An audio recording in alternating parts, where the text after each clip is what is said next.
తిరుపతికి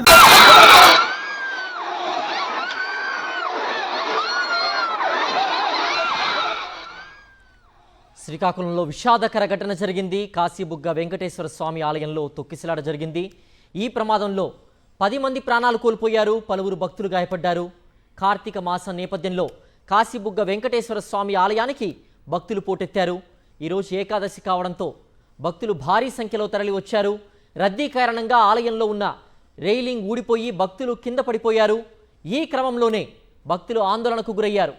ఏం జరుగుతుందో తెలియక భక్తులు పరుగులు తీయడంతో తొక్కిసలాట జరిగింది.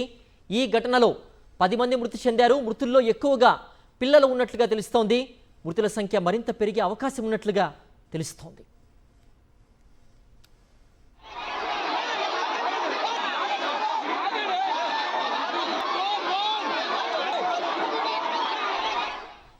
మరింత సమాచారం మా ప్రతినిధి యుగంధర్ అందిస్తారు. యుగంధర్, 10 మంది మరణించడం, అలాగే పలువురు చికిత్స తీసుకోవడం, వారి పరిస్థితి కూడా ఆందోళనకరంగా ఉండడం అనేటువంటిది పూర్తిగా రాష్ట్ర వ్యాప్తంగా తీవ్ర విషాదాన్ని నింపేటువంటి ఘటన. ప్రస్తుతం పరిస్థితి ఎలా ఉంది? వైద్యులు ఏం చెప్తున్నారు? యుగంధర్.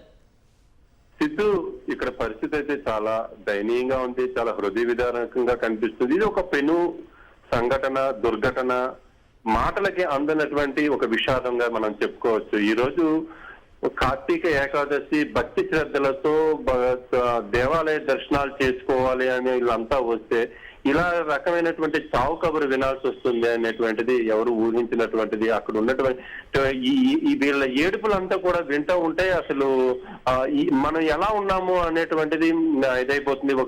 ఒక వైష్ణవ క్షేత్రంలో ఇంతటి పెను విషాదం అనేటువంటిది ఎవరు తప్పిదం వల్ల జరిగింది అనేటువంటి బాధ అయితే కలుగుతున్నటువంటిది. ఏ మూల చూసినా ఆహాకారాలు వినిపిస్తూనే ఉన్నాయి. కొంతమంది భయంతో బీతిల్లి ఎక్కడికెక్కడికో వెళ్ళిపోయినటువంటి పరిస్థితి అయితే మనకు కనిపిస్తుంది. ఇప్పుడిప్పుడే సహాయక బృందాలన్నీ అక్కడికి చేరుకున్నాయి. అక్కడ లోపల మండపాల లోపల, ఎందుకైతే ఫస్ట్ ఫ్లోర్ లోకి ఉన్నారో కొంతమంది, ఆ ఫస్ట్ ఫ్లోర్ లో ఉన్నటువంటి వాళ్ళని, ఊపిరాడక పడిపోయినటువంటి వాళ్ళని, భయంతో పడిపోయినటువంటి వాళ్ళని అందరినీ కూడాను బయటకు తీసుకొస్తున్నటువంటి పరిస్థితి. ఎక్కడ ఎవరు ఉన్నారు అనేటువంటిది వెతుకులాడుకుంటున్నటువంటి పరిస్థితి అయితే మనకి ఇక్కడ కనిపిస్తుంది.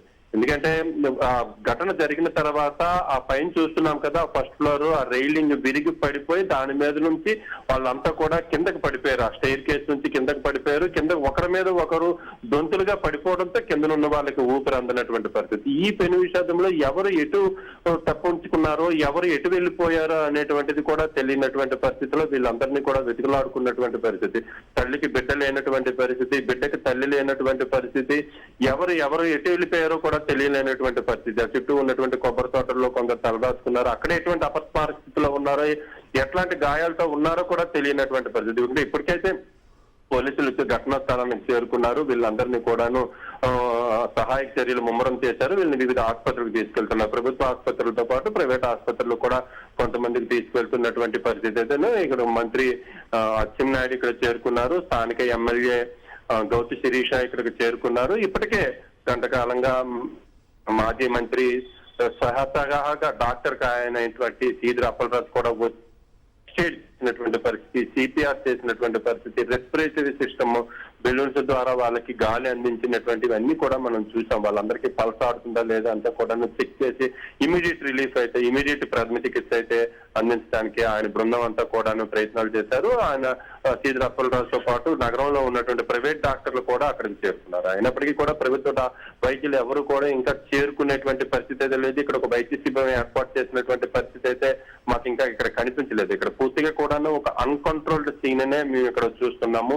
ఇప్పుడిప్పుడే సహాయక చర్యలు అయితే వచ్చాయి. ఇక్కడ మంత్రి అచ్చెన్నాయుడు కూడాను వెళ్తూ ఉంటే వాళ్ళందరూ కూడా శాపనార్థాలు పెడుతున్నారు. ఇదే పరిపాలన, ఎట్లా అయితే ఎలా, కనీసం మాకు పోలీస్ బందోబస్తు కూడా ఇవ్వరా, ఘటన జరిగిన గంట తర్వాత అయినా కొన్ని రావాలి కదా, ఎవరు రాకపోతే మేము ఎక్కడికి వెళ్ళాలి, మా ఏడుపులు ఎవరు వింటారు, ఇదే అని చెప్పి వాళ్ళని శాపనార్థాలు పెడుతున్నటువంటి పరిస్థితి, మంత్రి నిలదీస్తున్నటువంటి పరిస్థితి కనిపిస్తుంది. ఒక హృదయ విదారకం, ఒక దయనీయంగా మాకు ఇక్కడ ఉన్నటువంటి దృశ్యాలు కానీ చూస్తున్నట్టయితే మీకు చాలా బాధాకరంగా కనిపిస్తున్నటువంటిది అయితే. ఇప్పటి వరకు కూడా ఎవరు చనిపోయారు, చనిపోయినటువంటి వాళ్ళు ఎవరు, ఏ ప్రాంతానికి చెందిన వాళ్ళు అనేటువంటిది ఒక క్లారిటీ అయితే రాలేదు. ఆ పని మీదే పోలీసు బృందాలు అయితే పనిచేస్తున్నటువంటిది అయితే కనిపిస్తుంది. ఇప్పుడిప్పుడే ఇక్కడ ఉన్నటువంటి క్రౌడ్ అంతటినీ కూడా చెల్లాచెదరు చేశారు. క్రౌడ్ అంతటినీ కూడా చెల్లాచెదరు చేసిన ఆలయ ప్రాంగణం అంతా కూడాను పూర్తిగా పోలీసుల గుప్పెట్లోకి, ఆ అధికారుల గుప్పెట్లోకి వచ్చింది. ఇప్పుడు లోపల ఏం జరిగింది, తొక్కిసలాట ఏం జరిగింది, ఇదే కాకుండా ఇప్పుడు మనకు దృశ్యాల్లో కనిపిస్తుందే కాక లోపల కూడా ఊపిరాడక. ఎందుకంటే ఈ గదులన్నీ కూడా మేము చూసాం, చాలా నేరోగా కొన్ని గదులు ఉన్నాయి. ఆ గదుల్లో కూడాను క్రౌడ్ అంతా కూడాను ప్యాక్ అయిపోయి ఉన్నటువంటి పరిస్థితి. ఉదయం కొంతమంది మాతో చెప్తున్నది ఏంటంటే, ఉదయం 6 గంటలకు వస్తే 10 గంటల వరకు క్యూ లైన్ లోనే ఉన్నాం, క్యూ లైన్స్ మూవ్ అవ్వలేదు, మాకు కనీసం మంచినీళ్లు కూడా లేనటువంటి పరిస్థితి, క్యూ లైన్ల దగ్గర ఫ్యాన్లు కానీ లేకపోతే వెంటిలేటింగ్ సిస్టమ్ కూడా సరిగా లేనటువంటి పరిస్థితుల్లో ఊపిరాడలేదు. ఒకవైపు ఉక్కపోతగా కూడా ఉంది, ఎండ తీవ్రత ఎక్కువగా ఉంది. ఈ నేపథ్యంలో మాకంతా కూడా సమస్యలు పడిపోయినా కూడా మంచినీళ్ళు ఇవ్వనట్టు పడుతుంది. క్యూ లైన్ లో గంటల తరబడి ఉన్న వాళ్ళు బయటికి రావడానికి కూడా ప్రయత్నించారు.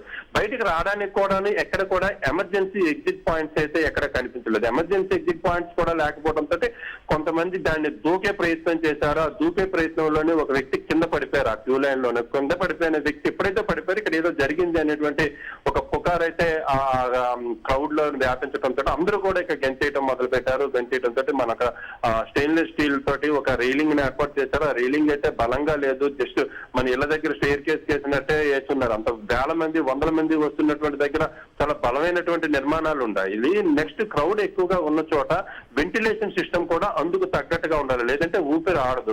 పైన ఫ్యాన్లు కానీ లేకపోతే వెంటిలేటర్ ఫ్యాన్స్ కానీ కూలర్ ఫ్యాన్స్ కానీ ఇవన్నీ కూడాను పక్కాగా ఏర్పాటు చేసిన తర్వాత మాత్రమే వేలాది మందిని అయితే మాత్రం ఆ ప్రాంగణంలోకి కానీ లేకపోతే ఆ మండపంలోకి పంపించాల్సింది. కానీ అలా లేదు, జస్ట్ ఇక్కడ ఉన్నటువంటిది ఏంటంటే చిన్న క్షేత్రంగా తన తాలూకా మొక్కుబడి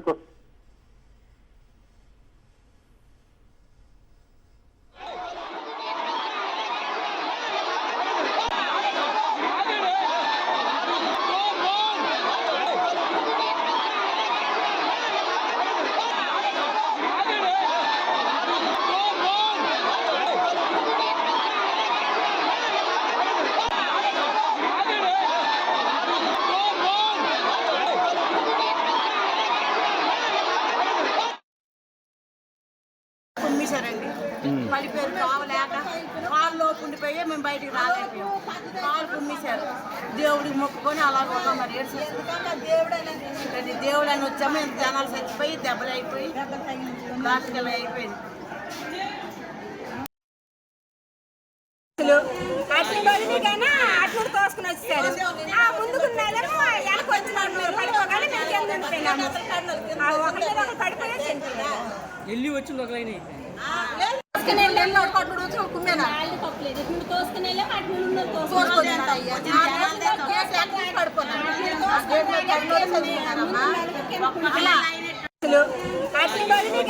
అట్లు తోసుకుని వచ్చారు. ముందుకున్నారేమో వెనక వచ్చిన పడిపోగానే మేము కింద ఉండిపోయినాము. ఒకరి మీద ఒకరు పడిపోయి వెళ్ళి వచ్చింది ఒక లైన్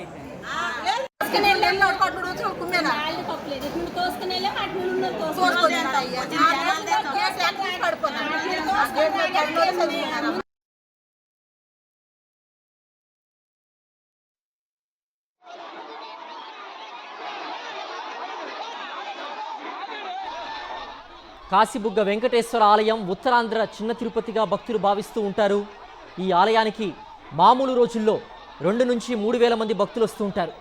అయితే కార్తీక మాసం, అందులోనూ ఇవాళ ఏకాదశి కావడంతో దాదాపుగా 25,000 మంది భక్తులు తరలి వచ్చారు. ఊహించని రీతిలో వచ్చిన భక్తుల కోసం ఆలయం వద్ద కనీస సౌకర్యాలు ఏర్పాటు చేయలేదు. దర్శనం కోసం భక్తులు ఎగబడమే తొక్కిసలాటకు కారణమైంది.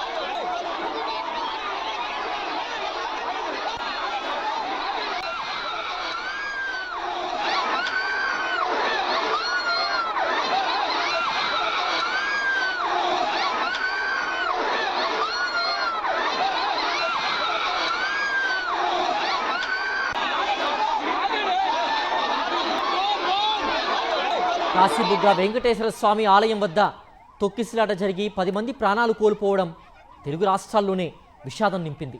విషయం తెలియగానే మాజీ మంత్రి సిదిరి అప్పలరాజు ఘటనా స్థలానికి చేరుకొని క్షతగాత్రులకు ప్రాథమిక చికిత్స చేశారు. అనంతరం దగ్గరుండి వెనువెంటనే ఆసుపత్రికి తరలించే ఏర్పాట్లు చేశారు.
తొక్కిసలాట జరిగిన కాశీబుగ్గ వెంకటేశ్వర స్వామి ఆలయం వద్దకు వచ్చిన మంత్రి అచ్చెన్నాయుడు భక్తులు నిలదీశారు. దేవుడి దర్శనం కోసం వస్తే ఏర్పాట్లు ఎందుకు చేయలేదని మహిళలు నిలదీశారు. ప్రభుత్వం ఉండి ఏం చేస్తోందంటూ ఆగ్రహం వ్యక్తం చేశారు.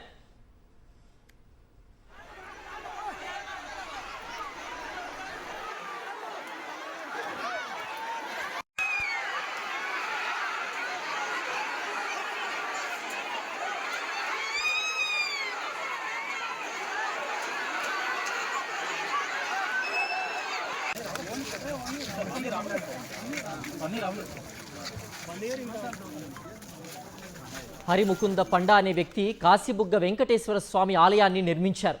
ఓ రోజు తిరుమలకు వెళ్లిన హరిముకుంద పండాకు శ్రీవారి దర్శనం కాలేదు. దీంతో కాశీబుగ్గలో సొంతంగా ఆలయాన్ని నిర్మించారు హరిముకుంద పండా. సొంత డబ్బులతో మొత్తం 12 ఎకరాల విస్తీర్ణంలో వెంకటేశ్వర స్వామి ఆలయాన్ని నిర్మించారు. కాశీబుగ్గ వెంకటేశ్వర స్వామి క్షేత్రాన్ని ఉత్తరాంధ్ర ప్రజలు చిన్న తిరుపతిగా భావిస్తున్నారు. ఆలయ నిర్మాణం గురించి సోషల్ మీడియాలో విస్తృత ప్రచారం చేయడంతో ప్రతి శనివారం స్వామివారి దర్శనం కోసం వేల సంఖ్యలో భక్తులు తరలి వస్తున్నారు. ఇవాళ కార్తీక మాసం, అందులోనూ ఏకాదశి కావడంతో భక్తులు పెద్ద సంఖ్యలో వచ్చారు. ఊహించని రీతిలో భక్తులు వస్తారని ఊహించని ఆలయ కమిటీ సొంతంగా ఎలాంటి భద్రతా ఏర్పాట్లు చేయలేదు. పోలీస్ ఇంటెలిజెన్స్ విభాగం కూడా అంచనా వేయలేకపోయింది. పెద్ద సంఖ్యలో భక్తులు వస్తారని తెలిసినా కనీసం 2 కానిస్టేబుళ్లను కూడా ఏర్పాటు చేయలేదు. మరోవైపు తొక్కిసలాట జరిగి 10 మంది భక్తులు ప్రాణాలు కోల్పోయి పలువురు భక్తులు గాయపడ్డ గంట దాటినా అంబులెన్స్ ఘటనా స్థలానికి చేరుకోలేదు.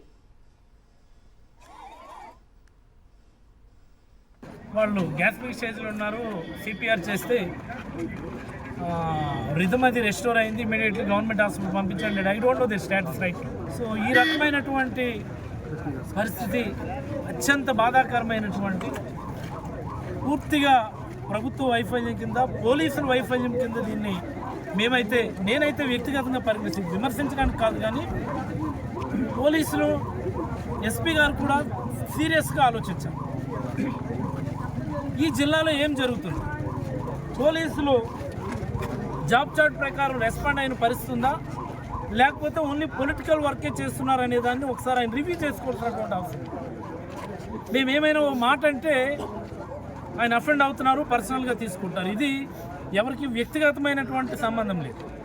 అందరం ప్రజల సర్వీస్లో ఉన్నాం కాబట్టి విమర్శలు వచ్చినప్పుడు కూడా అలాగనే తీసుకోవాలి.